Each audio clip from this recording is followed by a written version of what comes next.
जय माता रानी दोस्तों, मैं सीमा आप सभी का स्वागत करती हूँ आपके अपने चैनल राधा कृष्ण ऑफिशियल में। उम्मीद करती हूँ आप लोग बहुत ही अच्छे होंगे। तो ये बताने के लिए कमेंट बॉक्स में जय श्री विष्णु जरूर लिखिएगा। तो चलिए दोस्तों, आज हम इस वीडियो में जानेंगे कि चैत मास के कृष्ण पक्ष में पड़ने वाली पाप मोचनी एकादशी का व्रत साल 2025 में कब रखा जाएगा। इस दिन हमें किन किन बातों का ध्यान रखनी है, कौन कौन सी ऐसी गलतियां हैं जो हमें इस दिन नहीं करनी चाहिए। एकादशी व्रत का पारण का शुभ मुहूर्त क्या रहेगा, एकादशी तिथि कब से शुरू हो रही है, कब समाप्त हो रही है। इसी प्रकार के एकादशी से संबंधित बहुत सारी महत्वपूर्ण बातें आज हम इस वीडियो में जानेंगे। तो आप लोग वीडियो के लास्ट तक बने रहिएगा, आप लोगों को सभी महत्वपूर्ण बातें जानने को मिलेगा। तो चलिए वीडियो को शुरू करते हैं और जान लेते हैं सभी महत्वपूर्ण बातें। सबसे पहले बता दूं दोस्तों कि चैत मास के कृष्ण पक्ष में जो एकादशी पड़ती है ना, उसे पाप मोचनी एकादशी व्रत कहते हैं। ठीक है, तो इस व्रत के नाम से ही पता चलता है कि जो भी व्यक्ति इस एकादशी का व्रत करता है उसका सारे पाप नष्ट हो जाते हैं और उसे अंत में वैकुंठ धाम की प्राप्ति होती है।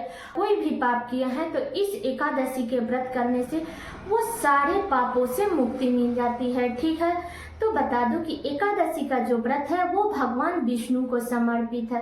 तो बहुत सारे लोग हैं जो दोनों पक्षों की एकादशी का व्रत करते हैं, कृष्ण पक्ष का भी और शुक्ल पक्ष का भी। अगर आप दोनों पक्षों का करते हैं तब तो बहुत अच्छी बात है, क्योंकि हर एकादशी का अपना अपना महत्व होता है। हर महीने में 2 एकादशी आती है, एक कृष्ण पक्ष और एक शुक्ल पक्ष में, और दोनों एकादशी का अपना अपना महत्व होता है। लेकिन बता दूं कि बहुत सारे लोग हैं जो कृष्ण पक्ष की एकादशी का व्रत नहीं करते हैं।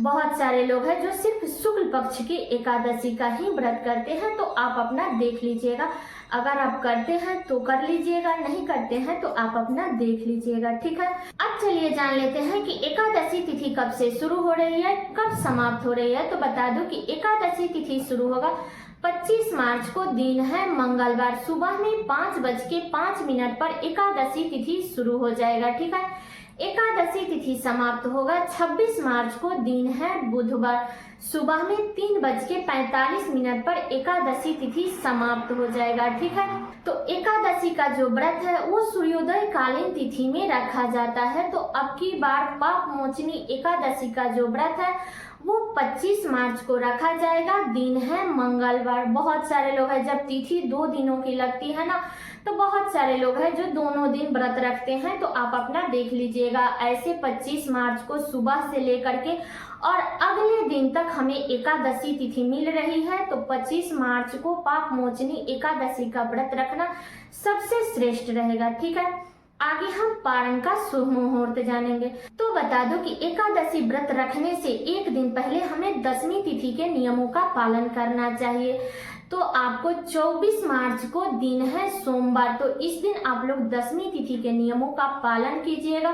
ऐसे तो मैं हर वीडियो में बताती ही हूँ कि दशमी के दिन हमें बाल धोकर के स्नान करनी है, दांतों से मुख धोना है, जूठा ब्रश से ब्रश नहीं करना है। दशमी के दिन हमें शुद्ध सात्विक भोजन करनी है, लहसुन, प्याज, मांस, मदिरा, मसूर के दाल और मूली, गाजर, ये सब चीजें हमें नहीं खानी है। दशमी के दिन चावल का भी सेवन नहीं किया जाता है। दशमी के दिन आप लोग रोटी, अरहर की दाल हो, चने की दाल हो और आलू की सब्जी, लौकी की सब्जी, यही सब खाया जाता है। घी में बना हुआ भोजन किया जाता है, या सूर्यमुखी के तेल में बनाइए या बादाम के तेल में बनाइए, लेकिन सरसों के तेल में आप लोग दशमी के दिन भोजन मत बनाइएगा, इस बात का ध्यान रखिएगा। ठीक है, दशमी के दिन से ही हमें ब्रह्मचर्य का पालन करना चाहिए। और बता दूं कि दशमी के रात्रि में हमें भोजन नहीं करना चाहिए।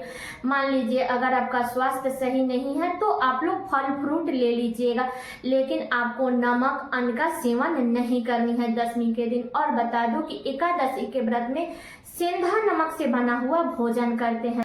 तो बता दूं कि दशमी के दिन और द्वादशी के दिन हमें सेंधा नमक में बना हुआ भोजन करना चाहिए। ठीक है, तो ये हो गया दशमी तिथि के नियमों का पालन, कि आप लोग दशमी के दिन शुद्ध सात्विक भोजन करके इसके बाद एकादशी का व्रत रखिएगा। फिर हमें अगले दिन 25 मार्च को सुबह में जल्दी उठ करके दातुन से मुख धो करके इसके बाद में आप लोग स्नान कर लीजिएगा। स्नान करने के बाद में आप लोग साफ स्वच्छ वस्त्र धारण करके आप लोग इस दिन अपने मंदिर में या अलग चौकी स्थापित करके जैसे आपका मतलब की सुविधा हो वैसे आप लोग देख लीजिएगा। आप अपने मंदिर में विष्णु भगवान माता लक्ष्मी की पूजा आप लोग विधि विधान से कर लीजिएगा। फल फ्रूट का भोग लगा दीजिएगा भगवान जी को। अन्न का मतलब कि प्रयोग पूजन में मत कीजिएगा, ठीक है। तो ये भी बातें क्लियर हो गई। कोशिश कीजिएगा कि एकादशी के दिन एक अखंड ज्योत जला करके आप अपने पूजा मंदिर में जरूर रखिएगा। तुलसी जी में इस दिन आप लोग जल मत डालिएगा। अलग से धूप दीप ये सब दिखा करके फल का भोग लगा दीजिएगा, लेकिन इस दिन जल मत डालिएगा क्योंकि तुलसी जी भी व्रत रखती है, ठीक है। आप लोग दशमी के दिन ही तुलसी पत्र तोड़ करके और रख लीजिएगा। ऐसे तो मंगलवार का दिन है, तो मंगलवार के दिन तो हम ऐसे भी ना तो तुलसी में जल डालते हैं और ना ही तुलसी जी को छूते हैं ना तोड़ते हैं, ठीक है। तो अब की बार आप लोग सोमवार के दिन ही दशमी तिथि के दिन आप लोग 24 मार्च को आप लोग तुलसी पत्र तोड़ करके रख लीजिएगा और विष्णु भगवान के भोग में डाल दीजिएगा, क्योंकि बिना तुलसी पत्र के विष्णु भगवान भोग ग्रहण नहीं करते हैं, ठीक है। इसके बाद आप अपने व्रत का संकल्प लेकर के और सारे दिन आपको विष्णु भगवान के मंत्रों का जाप करनी है, उन्हीं का ध्यान करनी है। एकादशी के दिन हमें किसी का भी निंदा चुगली किसी का अपमान नहीं करनी चाहिए, ठीक है। और बता दूं कि एकादशी के दिन अगर आप दान करना चाहते हैं तो आप लोग अन्न का दान मत कीजिएगा, ठीक है। वस्त्र का दान करें या जो चाहे आप लोग फल फ्रूट ये सब का दान कीजिएगा, लेकिन अन्न का दान मत कीजिएगा, ठीक है। और बता दूं कि इस व्रत में फलहार किया जाता है, तो आप लोग फलहार कर लीजिएगा। साबूदाना खाइए, शकरकंद खाइए, फल फ्रूट जो चाहे वो आप लोग फलहार कर सकते हैं, ठीक है। और इसके बाद फिर आप लोग शाम में इस दिन आपको दोनों समय विष्णु भगवान की पूजा करनी है, आरती करनी है, भोग लगानी है। शाम के समय में भी आप लोग विष्णु भगवान का पूजा कर लीजिएगा। एकादशी के रात्रि में हो सके तो जागरण कीजिएगा, क्योंकि जागरण करना बड़ा ही श्रेष्ठ माना जाता है और जागरण करने से हमें एकादशी का पूरा पुण्य फल की प्राप्ति होती है। ऐसे अगर आप स्वस्थ हैं तो जागरण करें। मान लीजिए अगर आपका स्वास्थ्य सही नहीं है तो आप लोग आंचल के खुट में तुलसी पत्र बांध करके सो सकते हैं, ठीक है। लेकिन कोशिश करनी चाहिए कि एकादशी के व्रत में आप लोग जागरण करें। एकादशी के व्रत में आप चाहे तो भागवत गीता पढ़े, रामायण पढ़े, सुंदरकांड पढ़े, जो चाहे वो आप लोग धार्मिक पुस्तकें पढ़ सकते हैं, ठीक है। जितना हो सके उतना आप लोग जागरण कीजिएगा, ठीक है। तो ये भी बातें क्लियर हो गई। इसके बाद हमें अगले दिन पारण के दिन फिर हमें सुबह में जल्दी उठना है 26 मार्च को, और उठ करके आप लोग दांतों से मुख धो करके स्नान कर लीजिएगा। इसके बाद साफ स्वच्छ वस्त्र धारण करके आप अपने पूजा मंदिर में पूजा कर लीजिएगा। जो ही फल फ्रूट ड्राई फ्रूट जो है उसी का आप लोग भगवान को भोग लगा दीजिएगा। अगर आपका भोजन बन गया है, शुद्ध सात्विक द्वादशी के दिन भी भोजन किया जाता है, तो भोजन बन गया है तो भगवान को भी उसमें से भोग लगा दीजिए। नहीं बना है तो आप लोग फल फ्रूट का भी भोग लगा दीजिएगा।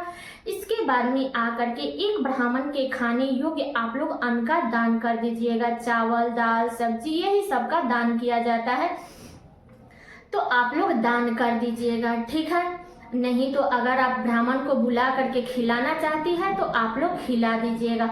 और दान करने की जो सामग्री है अगर ब्राह्मण देवता मिल जाते हैं तो उसी समय दे दीजिए, नहीं तो आप लोग शुभ मुहूर्त में व्रत का पारण कर लीजिएगा। इसके बाद में आप लोग उस जो भी दान की सामग्री है वो आप लोग बाद में दे दीजिएगा, लेकिन उसी दिन कोशिश कीजिएगा कि दे दीजिएगा, ठीक है। और बता दूं कि द्वादशी के दिन चावल खाया जाता है। बहुत सारे लोग बोलते हैं कि द्वादशी के दिन चावल नहीं खाया जाता, तो द्वादशी के दिन चावल खाया जाता है, लेकिन द्वादशी के दिन हमारे यहाँ रात्रि में भोजन नहीं किया जाता है। सूर्यास्त होने से पहले हमारे यहाँ खा लेते हैं, इसके बाद रात्रि में नहीं खाते हैं। ना तो दशमी के दिन खाते हैं, ना एकादशी के दिन खाते हैं, ना द्वादशी के दिन खाते हैं। 3 रात्रि उपवास रहते हैं, ठीक है। अब चलिए जान लेते हैं पारण का शुभ मुहूर्त। तो बता दूं कि पारण का जो शुभ मुहूर्त रहेगा वो 26 मार्च को सुबह में 9:14 से लेकर के और 10:56 तक रहेगा। तो इस बीच में आप लोग एकादशी का पारण कीजिएगा, ठीक है। यही शुभ मुहूर्त है। अगर भोजन बन गया है तो भोजन करके कीजिए। नहीं बना है तो आप लोग तुलसी पत्र और गंगाजल मुख में डाल करके आप लोग व्रत का पारण कर लीजिएगा, ठीक है। तो ये सारी बातें क्लियर हो गई। और दोस्तों, अगर आप लोग चैनल पे नए हैं तो चैनल को सब्सक्राइब और वीडियो को लाइक जरूर कर दीजिएगा, क्योंकि आपके एक लाइक से मुझे बहुत ही हिम्मत मिलती है। तो सारी बातें क्लियर हो गई। उम्मीद करती हूँ कि आप लोगों के लिए वीडियो बहुत ही उपयोगी होगा।